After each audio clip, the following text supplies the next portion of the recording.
अस्सलाम वालेकुम दोस्तों तो भाइयों की हाल चाल है जी। ठीक हो? मैं ਤੁਹਾਡਾ ਦੋਸਤ ਤੁਹਾਡਾ भाई उस्ताद बूटा फारूक। है जनाब मेरे बेटियां दे ब्रीडर कबूतर हैं माशाल्लाह। देखो ठंड दे विच भी कितने एक्टिव हैं। अज जड़ा मैं है दोस्तों भाइयों शौक कराइए, शौक करो। है दाना जड़ा कबूतरों नूं असीं पांदे आं, इहदे रिमोट भी ऐड करते हैं ते माशाल्लाह ऐसे नुस्खे देंदे न बेटे मेरे कि कबूतर ठंड महसूस नहीं करते। देखो माशाल्लाह कितने एक्टिव हैं।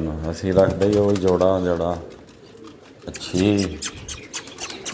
परवाज वाला, यानी कि अच्छी परवाज वाले बच्चे बनाते हैं, अच्छे रिजल्ट आए। इस तो इलावा अंदर भी और काफ़ी सारे अंडिया बच्चों के बैठे हैं। देखो बच्चे भी ऐसे ज़बरदस्त पलते हैं, सेम इक्को जे होंदे न दोवे।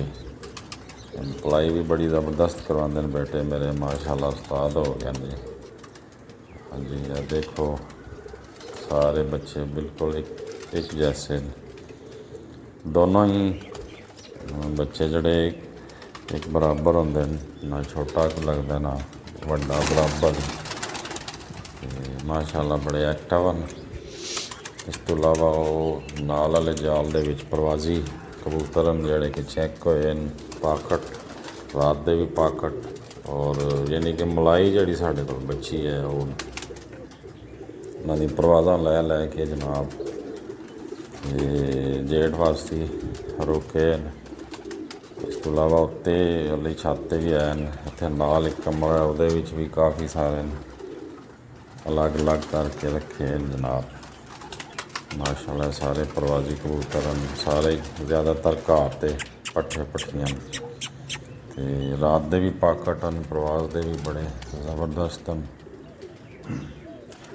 वापसियां भी बहुत ने इन्हां दे विच।